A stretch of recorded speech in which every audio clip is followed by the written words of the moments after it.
पतौड़ी रसा जोड़ी, अद्धी मिठी अद्धी कौड़ी, बिल पतौड़ी रसा जोड़ी।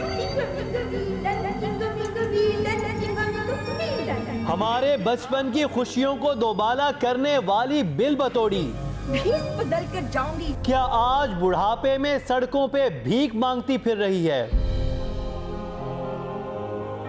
ऐनक वाला जिन जैसा मिसाली और करोड़ों की कमाई करके देने वाला प्रोजेक्ट बंद क्यों हुआ? 2 से 2.5 करोड़ रुपए के स्पॉन्सर इनके पास मौजूद होते थे। आखिर हुआ क्या? यहाँ पे लॉबी सिस्टम शुरू हो जाएगा, वहाँ बेड़ागर खोले। नस्तूर जिन, अंकल टॉम आएगा, थंडरस्टॉर्म जिन हो जाएगा स्ट्रॉन्ग। हामून जादूगर, उलुल हेलो जकूटा जिन, मैं काम बताऊं, मैं किसको कहूं? और बिल बतौड़ी के चौंका देने वाले इंकशाफ। बड़ी मुश्किल से गुजारा किया, बहुत मुश्किल से। ये मेरी हालत देखिए आप।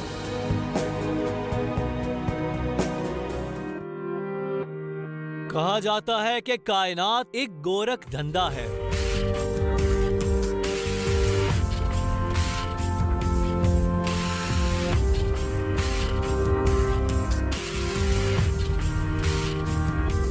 मगर सच तो ये है कि जनाब इंसान भी कम नहीं, हर इंसान ही सरतपा पहेली है। इंसानों के अक्सर फैसले और आमाल भी जैसे छोटी बड़ी पहेलियां हैं।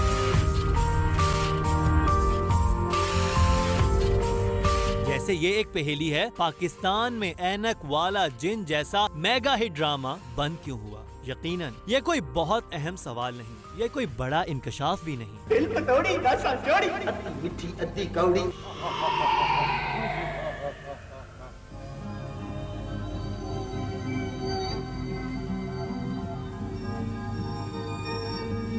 और बड़ा इंकशाफ तो ये भी नहीं कि हमारे बड़े आर्टिस्ट भूख और बीमारी के हाथों अपनी जान ही से गुजर जाते हैं, वो मर जाते हैं। जो हमारे अंदर जीने की उमंग बढ़ाने आते हैं, हमारे फनकार, वो जो पाकिस्तान में बुढ़ापा आने से पहले ही बूढ़े हो जाते हैं, फिर मर ही जाते हैं, हमारे महबूब फनकार।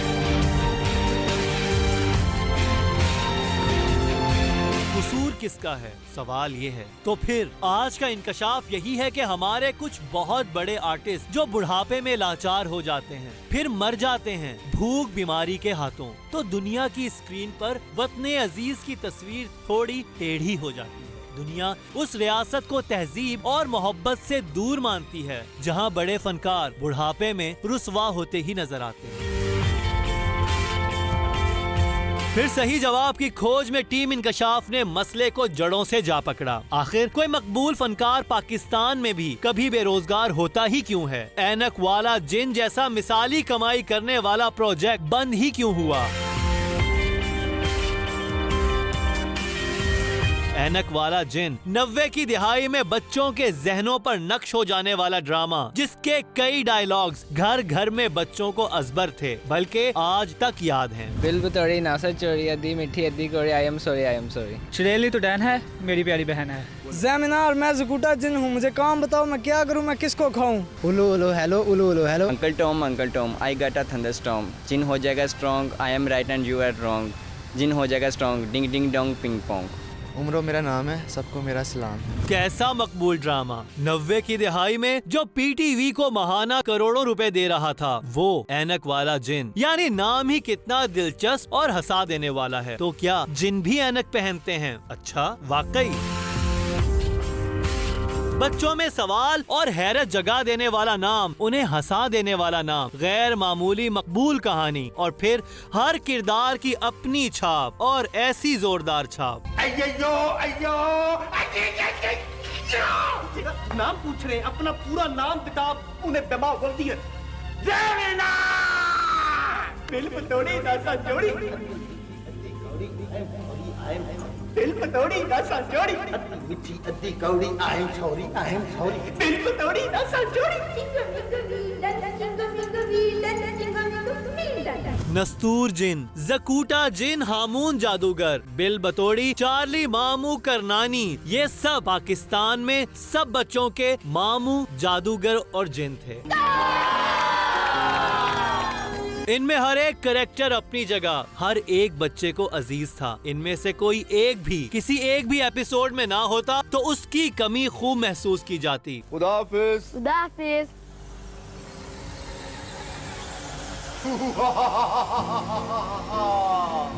मैं भी उसमें 3-4 किस्तों में निकला था। मैं ज़कूटा जिन को निकाल दिया गया था, शहजाद कैसर को निकाल दिया गया था, लेकिन फौरी तौर पर आवाम का रद्द-ए-अमल आता है ना उस पर कि जी ड्रामा बिल्कुल बैठ गया, ज़कूटा नहीं आ रहा जी, मज़ा नहीं आ रहा जी। हमून जादूगर मुझे लोग पूछते थे कि यार तुम नहीं आ रहे हो, मैं क्या कर, मज़ा ही नहीं आता ड्रामे का। ये 90 की दिहाई की बात है। झोंपड़ी से प्राइम मिनिस्टर हाउस तक तमाम बच्चे ऐनक वाला जिन दिलचस्पी से देखा करते थे। अव्वलीन कमाल हमारे बेमिसाल और लेजेंडरी अदीब ए हमीद का था। ए हमीद साहब, अल्लाह पाक उन्हें जन्नतुल फिरदौस में जगह अता फरमाए, आमीन। उनके दस्ते मुबारक से जो भी चीज़ लिखी गई है उसने बेपनाह मकबूलियत हासिल की है, लेकिन ऐनक वाले जिन ने तो बाकी रिकॉर्ड तोड़े। जीनियस ए हमीद अपनी कौम के जीनियस बच्चों के तखय्युल से खेलना खूब जानते थे और खेल खेल में बच्चों को इखलाकियात के आला असबाक देने में मानिए वो उस्ताद थे। ए हमीद का जादू हर जगह बच्चों पर छाया रहा। ऐनक वाला जिन में तो किरदारों ने कहानी में और भी जान डाल दी।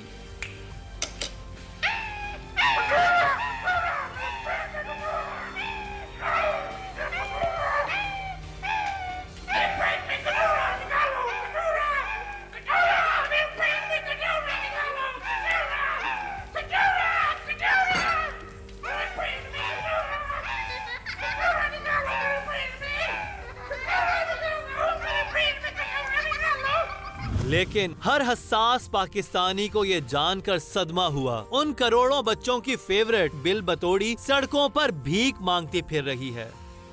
भेष बदल कर जाऊंगी।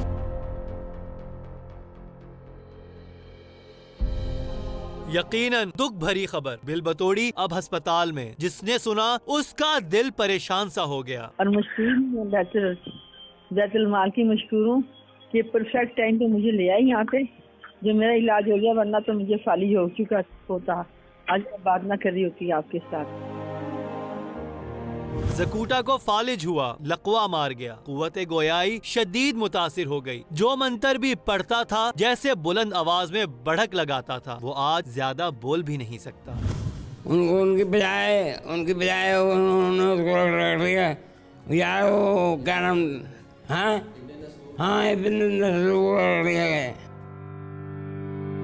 नस्तूर जिन अपनी जिंदगी के 500 से जायद दिन ऐसे मकान में गुजारने पर मजबूर हुआ जहां एक भी दरवाजा ना था और ना ही उस मकान में कोई खिड़की थी और ना इतनी माली इस्तादात थी कि एक भी दरवाजा बनवा पाते। ऐसे हालात में, ऐसे मकान में और ऐसे बयाबान में पाकिस्तान में करोड़ों बच्चों का हीरो नस्तूर जिन 1.5 साल से ज्यादा वक्त मुकीम रहा। और आपको पता है कि जानवर वगैरह भी आ जाते थे घर के अंदर? बिल्कुल आते थे और बड़े सब्र और हौसले के साथ। मैं समझती हूँ हमारे बच्चों ने माशाल्लाह जवान बच्चे थे और ये छोटे भी थे दोनों, तो इन्होंने बड़े सब्र और बड़े हौसले से हमारा साथ दिया। इन्होंने कैसे साथ दिया आपका इस मुश्किल हालात में कि किस तरह से इस चीज़ को लेकर चलना है? बल्कि पैनिक अक्सर मैं हो जाता। अच्छा, आप या उल्टा साहब है नहीं, इन्होंने वाकई मेरा बड़ा साथ दिया कि I am the luckiest person to have such a partner in my life। भाई आपको दिखाता भी चलूँगा, ये इन लोगों का बेडरूम था, अभी भी वैसे ही सामान पड़ा है, कुछ पर्दे लगे हुए हैं, अगर हम दिखा सके। अब तो यहाँ पर मेरे ख्याल जो गार्ड है इस घर में जो एक हैं वो अब यहाँ पर होता था कि जो सामान वगैरह उसकी रखवाली की जा सके। तो इस तरह के हालात में ये लोग यहाँ पर रहते रहे और 1.5 साल का अरसा इन्होंने इस जगह पर गुजारा। और कहीं आप देख लेंगे इवन आप वॉशरूम जाएँ वहाँ पर भी कोई दरवाज़ा नहीं है, बस ऐसे ही पर्दे इन्होंने लटकाए हुए थे क्योंकि पैसे जितने थे वो सारे डूब गए। ये वक्त बहुत कुछ सिखा के गया, बहुत कुछ बता के गया, बहुत से ऐसे चेहरे जिनका निकाब उतरा और बहुत से ऐसे लोग जिन्हें मैं जानता नहीं था, इस वक्त ने उन्हें मेरे करीब आने का मौका दिया और बहुत से नए दोस्त मिले, नए रिश्ते मिले, नए अच्छे लोग। आप फनकार का हौसला भी देख रहे हैं और आपने उस गुर्बत का तबाहकुन आलम भी किसी हद तक देखा। टीम इंकशाफ ने फनकार के आहनी अज़म को इंतहाई फनकाराना अंदाज में दाद भी दी। फिक्रा बज़ाहिर मज़ाहिया है मगर तह में फनकार की गैर मामूली और गैर इंसानी हिम्मत का कमाल एतराफ भी है। और यही हुआ हमारे नस्तूर जिन के साथ कि वो इस तरह के उन्हें घर में मुकीम रहना पड़ा जहाँ वाकई शायद जिन ही रहते होंगे। नस्तूर जिन अपने वक्त के मकबूल तरीन हीरो के साथ ऐसा क्यों हुआ? और पहले तो वही कि पीटीवी की तारीख का सबसे कामयाब ड्रामा ऐनक वाला जिन बंद ही क्यों हुआ? इतने बड़े प्रोजेक्ट को सरकारी इदारे की गुलाम गर्दिशें खा गईं, सीनियर्स का बेपनाह हसद ले डूबा, हुआ के आखिर जबकि महाना करोड़ों कमा कर देने वाला ऐनक वाला जिन तो कभी भी ना थकता। मुझे याद है कि जब 100 किस्तें हुई तो ड्रामे के राइटर ए हमीद साहब वहाँ पर बैठे थे और एक बड़े सीनियर जर्नलिस्ट ने उनसे पूछा कि हमीद साहब 100 किस्तें हो गई, आप ड्रामा कब बंद करेंगे? उन्होंने कहा कि तुम बच्चे पैदा करने बंद कर दो, मैं ड्रामा बंद कर देता हूँ। मतलब ये था कि जब तक बच्चे पैदा होते रहेंगे ड्रामा चलता रहेगा, ये ड्रामा बंद होने वाला नहीं है।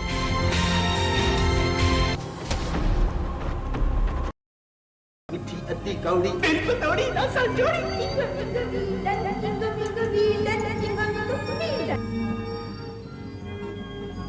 भेष बदल कर जाऊंगी।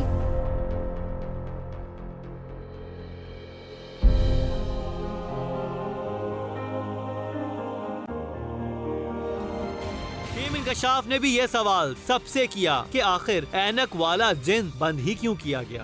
अब आप सच्ची सच्ची बातें सुनना चाह रहे हैं तो मैं कहता हूँ, हमारा पीटीवी जो है माशाल्लाह, वहाँ पे सबको अपनी तनख्वाह से गर्ज है।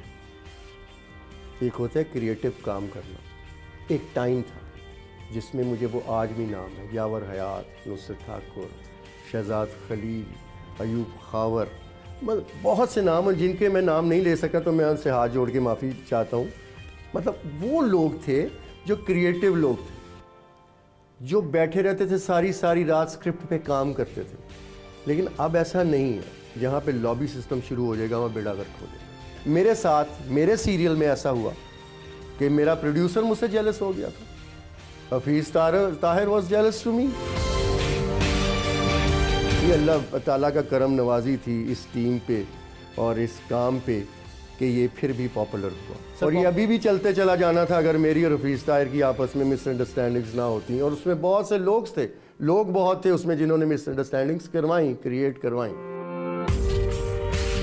सियासतें हर जगह पर चलती हैं, ठीक है, हर अदारे में सियासत होती है। किसको तकलीफ थी? ये अब किसका कहा जाए जी, जो बाकी प्रोड्यूसर थे आपस में इनकी हसद होता था। हम में फनकार तो बेचारा बेलौस है, उसने अब क्या हसद करनी है, उसको तो काम देते रहे, वो खुश रहता है।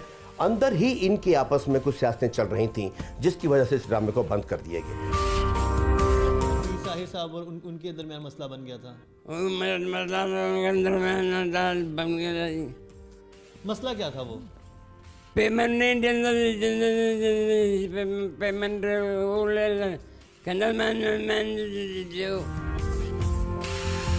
कुछ ऐसा हो गया था, ऐनक वाला जिन सबकी नजरों में आ गया था। अपने हमारे जौन से थे कुली सीनियर जूनियर भी हमने देख के क्या ना, हम तुम्हारा ऐनक वाला जिन बंद करवा देंगे, तुम्हारा बड़ा दिमाग खराब हो गया, हम अभी जाते हैं इस्लामाबाद, एक ही फोन करना है, ऐनक वाला जिन बंद हो जाएगा। क्या पसे पर्दा कुछ और हकाइक भी थे? नस्तूर जिनको निकाला ही क्यों गया? तो एक दफ़ा ऐसा ज़रूर हुआ कि वो मैं इस साइड पे मॉडल टाउन साइड पे आ रहा था, दो लड़कियों ने, उन्होंने आर्टिस्ट ने कहा कि हमें भी वहाँ ड्रॉप कर दें। तो शायद उन्होंने मुझे देख लिया हो कि वो लड़कियां मेरे साथ, मैं उन्हें ड्रॉप करने जा रहा हूँ, उस दिन से ना जेलस हो गई। पर मिस्टर हफीज़ ऐसा कोई चक्कर नहीं था, मैं सिर्फ हमारी ऐनक वाले जिन में फरिया परवेज साहिबा का डेब्यू हुआ था, ज़ारा अकबर हमारी एक आर्टिस्ट है, उनका डेब्यू हुआ था। बहुत सारी बड़ी जो हमारी उस वक्त टीवी आर्टिस्ट स्टार्स बनी थी, वो बेसिकली ऐनक वाले जिन में छोटे छोटे कैरेक्टर्स करके उनको इंट्रोड्यूस करवाया गया था, तो वो जेलसी फैक्टर भी आया। ये तो एक मजाक की बात हो रही थी। आई वाज जस्ट, मतलब मैं उन्हें ट्रिब्यूट पेश कर रहा था। Hafeez Tahir is a very nice person.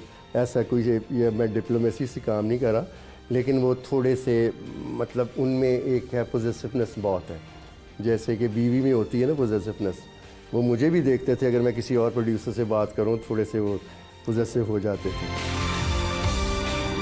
ताज्जुब है, कितने बड़े इदारे, कितने बड़े लोग और ऐसे छोटे रवैये। जो इन्हें अप्रिशिएशन मिलनी चाहिए थी, जो इन्हें रिवॉर्ड मिलना चाहिए था, जो इन्हें अवार्ड्स मिलने चाहिए थे, वो इन्हें नहीं मिले। उल्टा ऐसा हुआ कि 15 साल का पीरियड इन्होंने गुजारा है बेरोज़गारी में। आर्टिस्ट और कुछ नहीं कर सकता, सीधी सी बात है। इन्हें पीटीवी ने क्यों नहीं बुलाया, उन्होंने दोबारा काम क्यों नहीं दिया, ज़कूटा को काम क्यों नहीं दिया, हसीब पाशा को क्यों नहीं बुला के काम दिया, शहजाद कैसर को क्यों नहीं दिया, नुसरत आरा जिसको आप कह रहे हैं कि वो सड़कों पे फिर रही है, आई एम शॉक्ड। ये तो बड़ी तकलीफ दे चीज़ है, मतलब ये तो मैं खुद, ये बड़ी ज़्यादती है। इससे और ज़्यादा क्या हो सकता है?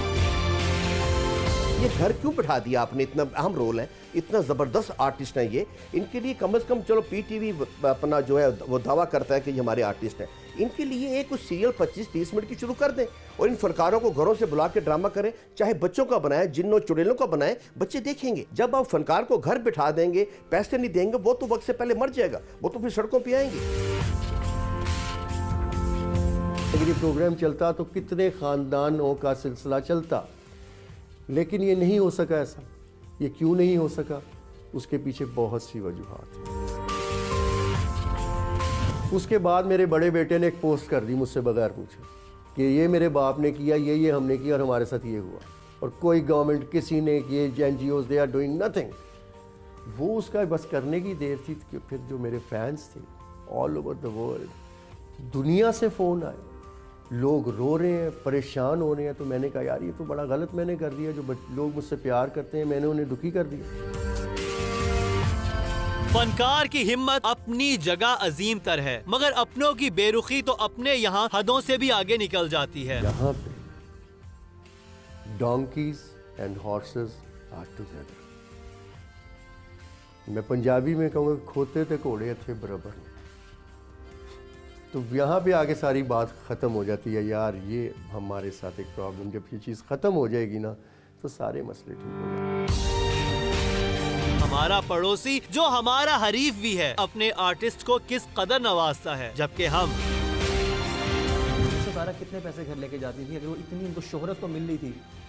मैं टाइटल कर रहा था, तो मेरा ख्याल है शुरू में जो मुझे चेक मिलता था 1000-1200 का, फिर वो 2 पे आया, फिर 3 पे, फिर 3.5 पे आया। सर ये 3 से 3,500 3,500 लेकिन वो टाइटल का था मेरा पर डे। अब जैसे नुसरत आरा के कह रहे हैं ज़कूटा, इनका 500 का 600 का चेक बनता होगा। यानी जिस आर्टिस्ट से इन्होंने करोड़ों कमाए, उनको 500-600 का चेक। जी। जब हमारा ड्रामा शुरू हुआ तो उस वक्त हमें 93 फरवरी 93 में पहला चेक हमें 700 रुपये का मिला था। उस वक्त मुझे बस कमी चेक मिलता था सबसे, यार मुझे याद नहीं आ रहा, 700 पैसे ऊपर होते थे, 700 से कुछ रुपया ऊपर। 700 का आप लोगों को चेक मिलता था। और कमाता कितना था आपके ख्याल में? आप हफीज़ ताहिर के मुताबिक, वो जो हमारे प्रोड्यूसर थे, उनका ये कहना है कि उस ड्रामे में 36 स्पॉन्सर मौजूद होते थे। और उस वक्त जब ये ड्रामा शुरू हुआ है 93 में, 94, 98 तक 2 से 2.5 करोड़ रुपए के स्पॉन्सर इनके पास मौजूद होते थे, 2 से 2.5 करोड़ रुपए के। यानी 90 की दिहाई में जबकि सोना चंद हजार रुपए फी तोला था, ऐनक वाला जिन हर माह करोड़ों रुपए कमा कर दे रहा था। और एक जरा छेड़े तो फिर चीखें तो हमारे फनकारों की भी निकल जाती हैं। आप किसी को प्रोजेक्ट ऑफ परफॉर्मेंस देने के बाद घर बैठा देते हैं। इतना काम करने के बाद किसी को ख्याल आया कि इनको इकट्ठा करके ड्रामा बना दिया जाए। हमने तो ड्रामा नहीं करना, हम तो इस हाल में नहीं है। ये चैनल्स ने करना है, पीटीवी ने करना है, वो क्यों नहीं करते? मगर हमारे भोले फनकारों को तो मौका मिलते ही लूटने का जैसे सबने ठेका ले रखा है। ज़कूटा के साथ प्रॉब्लम शुरू हुई उनके साथ जब, और हसी पाशा के साथ, नुसरत आरा के साथ, तो फिर इसको एक्सप्लॉइट किया बहुत सारी NGOs ने। मेरे अपने नाम पे कहा किया, मेरे बल्कि अच्छा किया आपने याद दिला दिया। मैं हाथ जोड़ के जितने भी NGOs हैं उनसे मेरी रिक्वेस्ट है कि यार मेरे नाम लेके प्लीज़ आप किसी किस्म का मेरे लिए, मेरी ज़ात के लिए आप पैसे ना लें।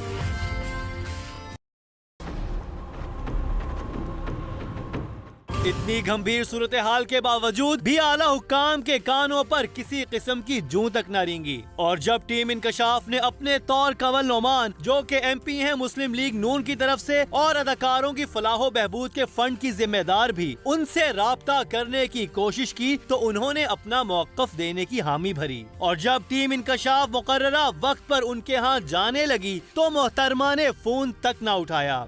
20 कॉल्स के जवाब में खामोशी ही छाई रही। कंवल नोमान, जो कि खुद भी आर्टिस्ट हैं, उनकी ये बेहिसी कई सवाल खड़े करती है। क्या वाकई हमारी हुकूमत इन फनकारों की फलाहो बहबूद के लिए संजीदा है या नहीं? और फंड का रुकना ही कयामत नहीं, चेक मिल जाए तो भी इसको कैश करवाना बुजुर्ग फनकारों के लिए अजाब से कम नहीं। मैंने चेक मिल गया, उसके बाद चारी लेके बैंक अपने जाना, अपने बैंक जाने के बाल्टोन वहाँ से वो करवाना कि भाई ये चेक ओपन क्या होता है, वहाँ से कुछ साइन करवाते थे। वहाँ से फिर मैंने वापस आना कचहरी में, फिर वो चेक जमा करना है, फिर कचहरी से जब पास हो गया चेक फिर लेके जाना चेक, फिर मैंने बैंक में 30 मरतबा जाके करवाना, 3-4 चक्कर लग जाते थे। और मैं अकेली औरत हूँ, मेरे वास्ते बड़ी मुश्किल काम था, बड़ा ही मुश्किल। तो ऐसा है कि बस हम गए वहाँ से, हमने चेक पिक किया और उसके बाद फिर 4 जगह हमें घूमना पड़ता है। 4 जगह जाना पड़ता है। पहले कचहरी, फिर उसके बाद कचहरी में जाके क्या करते हो? कचहरी में जाके वो सबमिट होता है चेक। अच्छा ठीक है। वहाँ से 2 या 3 दिन बाद मिलता है। बैंक में क्यों नहीं डायरेक्ट होता? कचहरी बैंक ये आप हुकूमत से सवाल। और ये पैसे ले जाकर चेक ये जो फिरते हैं, कभी स्टेट बैंक से अप्रूव कराते हैं, कभी अपने अकाउंट, कभी खजाना में, ये ख़त्म करके जिस तरह आप सरकारी मुलाजिम को तनख्वाहें देते हैं, पेंशन देते हैं, इनको भी इनके अकाउंट में भेज दें, हर पहली तारीख को ये चला जा करे। यानी वो फनकार जिन्होंने करोड़ों कमा के दिए गवर्नमेंट को, मतलब और ये जैसे भी इन्होंने स्टेटमेंट दी कि जो GM थे यहाँ के लाहौर सेंटर के, वो कहते थे कि ऐनक वाला जिनकी वजह से लाहौर स्टेशन जो है कमा के दे रहा है, चल रहा है, उनको जब पैसे दिए जाते हैं तो वो एक चेक पकड़ के 3-3, 4-4 ऑफिस का धक्के खाते हैं इस उम्र में, जबकि उनकी उम्र नहीं है कि उनके साथ इस तरह का सलूक किया जाए।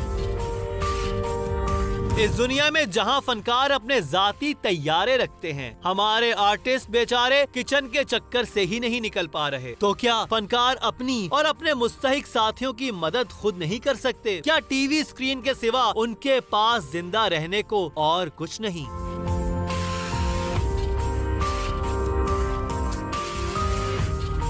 अच्छा, फिर आपके लिए एक ये ब्लेसिंग होगी आपके और ज़कूटा जिन के लिए कि ये अलहमरा में आप लोग अलहमरा में हम जिसे आपने कहा कि थोड़ा बहुत सिस्टम जो है ये ज़कूटा साहब का भी चलता रहा जी। आप तो खैर जॉब ऑलरेडी कर ही रहे थे। अब मुझे ये समझ नहीं आई कि इसमें कितने पैसे मिलते थे आप लोगों को? इसमें हमें माहाना 25,000 रुपया ज़कूटा को, 25, 26, 27 तक, और इतना ही मुझे मिल जाता था जी। बाकी हम आर्टिस्टों में तकसीम कर दे। 3 हिस्से होते थे जो हमें चेक मिलता था, उसमें एक हिस्सा फनकारों का होता है, एक ज़कूटा का और एक मेरा, जो अभी तक जारी। 3 मेन कैरेक्टर थे। तो फिर नुसरत आरा साहब, नुसरत आरा चूँकि परमानेंट नहीं थी, वो जब आती थी वो अपना खर्चा पानी ले जाती थी। ज़कूटा जिन इंतज़ार करते थे कि जब हमें चेक मिलेगा उसमें से ले लेंगे, लेकिन इसको हम चेक का इंतजार नहीं करवाते थे। जब बिल बतौड़ी जब आती थी, क्या ये तो नहीं हुआ कि बिल बतौड़ी काम करती रही और पैसे उस तक नहीं पहुंचे? आप क्या सोचते हैं कि मेरे ड्रामे वो आम करती और उसका भाई उसको बगैर खर्चे के घर भेज दे? कैसे होता? जी भाई ने बहुत प्यार से मोहब्बत से मुझे कहा कि आप आया करें हैं कि एंट्री कर लिया करें। मैंने कहा हाँ। फिर मेरा भी दिल चाहा, मैंने भी 3-4 प्रोग्राम उनके किए, तो मुझे बड़ी इज्जत से मुझे काम मिला, मेरा दिल खुश हुआ। जब वो यहाँ पर आती थी और वो परफॉर्म करती थी, जाहिर बात है आप 3 बड़े कैरेक्टर्स उस ड्रामे में थे अलहमरा वाले में, तो उनको कितनी पेमेंट दी जाती थी? उनको पेमेंट हम देते थे मेरे ख्याल से 2,000 रुपये पर। तो अगर महीने में वो 4 परफॉर्मेंसेस दे रही हैं तो तकरीबन 8,000 रुपये उन्हें मिलते। हाँ जी, 8,000 रुपये कमा पाती थी इस उम्र में नुसरत आरा साहिबा। और अब ना जाने क्यों वो ये करती थी, जबकि इनका भी कहना है, हसीब पाशा साहब का भी कहना यही था कि उन्होंने काफ़ी कोशिश की कि वो आएँ, क्योंकि वो की रोल थी इस पूरे प्ले का, तो वो आएंगी तो ऑडियंस और भी आएगी, बच्चे और भी देखने आएंगे अलहमरा में ड्रामा, लेकिन वो नहीं आती थी। क्यों नहीं आती थी? 500 दे दिया करेंगे, उनका बजट इतना ही था, 500 दे रही उनको। आपको क्या बताया था कि उनका बजट कितना है? मुझे नहीं पता उनका बजट कितना, उन्होंने मुझे 500 रिक्शे आने जाने का दिया। मिलते थे पैसों के, और एक हामून जादूगर का होता था, एक ज़कूटा का होता था, और एक बाकी 8-9 आर्टिस्टों का होता था जी। तो उसमें बिल बतौड़ी जो कि खुद एक मेन कैरेक्टर था, वो नहीं आती थी बिल बतौड़ी जब ये सिलसिला शुरू था। जब हमने इसको शामिल किया है, क्योंकि ये मर्जी के मालिक हैं कि अब उसको आप फोर्स नहीं कर सकते। जब आ जाती थी, मैंने कहा था अब आपको, तो उनको उतने क्यों नहीं मिलते थे जितने आप अभी भी अगर वो शामिल हो जाए तो उनको हम 4 हिस्से कर लें। टीम इंकशाफ ने नुसरत आरा के लिए यहाँ तक तो कर दिया कि उनके ड्रामाई भाई ने उन्हें ऑन स्क्रीन खुले दिल से काम और मुआवजे की पेशकश कर दी, लेकिन क्या ये काफी है? कौन से 4 इकदाम किए जाएं जिससे हमारे आर्टिस्ट जो हैं, स्पेशली जो इस वक्त इतनी कसम कुर्सी की हालत में ज़िंदगी गुजार रहे हैं, उनकी हालत थोड़ी सी बेहतर हो सबसे सके। पहले वो जो उनको पैसे जो उनको दिए जा रहे हैं उनको रेगुलर कर दिया जाए, इसमें गैप ना आए किसी महीने का भी, इसमें गैप ना है। और इसमें एक चीज़ ये की जाए कि इज्जतदार तरीके से जैसे सबकी सैलरीज आती हैं उनके अकाउंट में उनके भी अकाउंट बनाए जाएं, उनकी सैलरी कंप्यूटराइज किया जाए। ये ना हो कि हमारे बहुत ही लेजेंडरी फनकार जो हैं ये धक्के खा रहे हों, ऑफिस के बाहर खड़े हों और अपनी थोड़े बहुत पैसे जो 20-25 हज़ार मिल रहे हैं उसमें से भी उनको किसी ना किसी को रिश्वत देनी पड़ रही हो। दूसरी नंबर पे ये है कि बीमारी सबके साथ है। ये जो सीनियर फनकार हैं, अगर कोई इनको कोई कार्ड ऐसा इशू कर दिया जाए कि जिस हॉस्पिटल में जाएं इनका इलाज खुद ब खुद फ्री कर दिया जाए, इनको ज़रूरत ना पड़े सिफारिशें कराने। इनके लिए कोई हमारी जो मौजूदा गवर्नमेंट है एक कम अज़ कम 3-3 मरले के घर बना कर दे दे।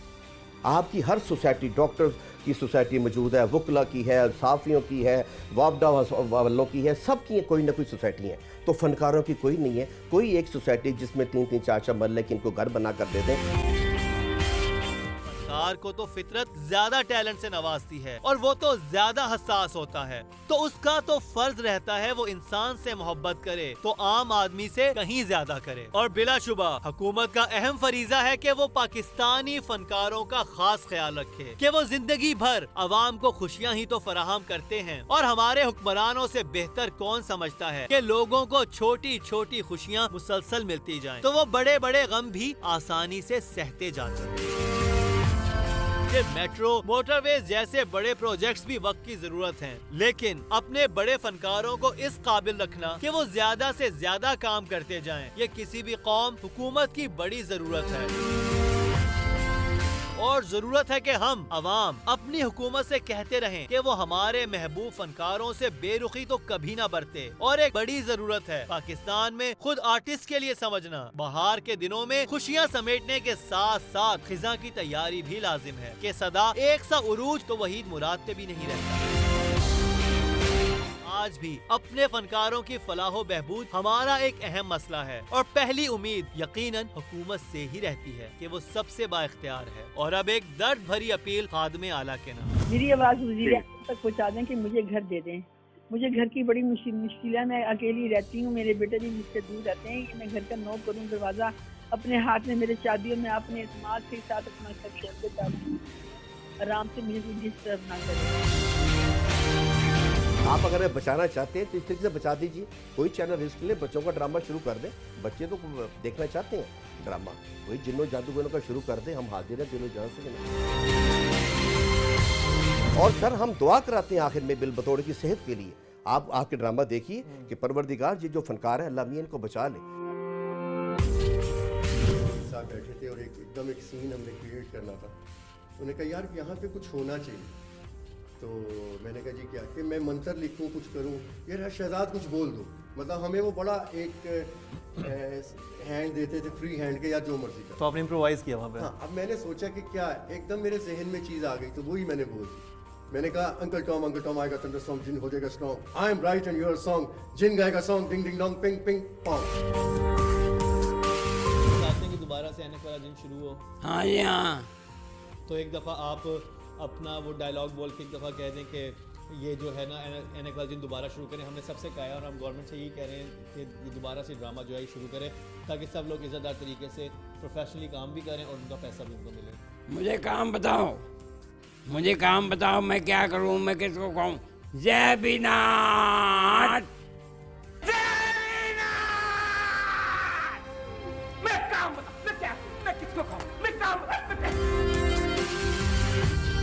हेलो 80 420 80 9211 तुसी 420 तुसी 9211। आए बात कराओ मेरी फुफा रफरी से, बताओ उनको कि हम जादूगर सब लैंड पे हैं। हाँ चलो कौन बदतमीज है तुम? तुम्हारी तो आवाज़ बड़ी बहुत बुरी है। आवाज़ कौन है? शाह जनाब खुद बोल रहे। अपना शाह जनाब मैंने समझा कोई आपका ये बोल रहा है। सॉरी, वो मैंने आपको ये बताना था जी कि वो ऐनक वाला जिन ना ख़त्म हो गया जी। आपने नस्तूर जिन को भेजा था ना दुनिया में नेकी के काम के लिए, वो टेलीविज़न वालों ने बंद कर दिए जी। हाँ, उनसे कहीं दोबारा शुरू कर दें ताकि हम फिर से ज़कूटा, बिल बतौड़ी, हमोन, करनानी, चार्ली मामू इकट्ठे हो सकें। प्लीज़ शहंशाह जनाब कुछ कीजिए, मेहरबानी। अच्छा जी ज़रूर कीजिएगा। उल्लू हेलो, उल्लू हेलो।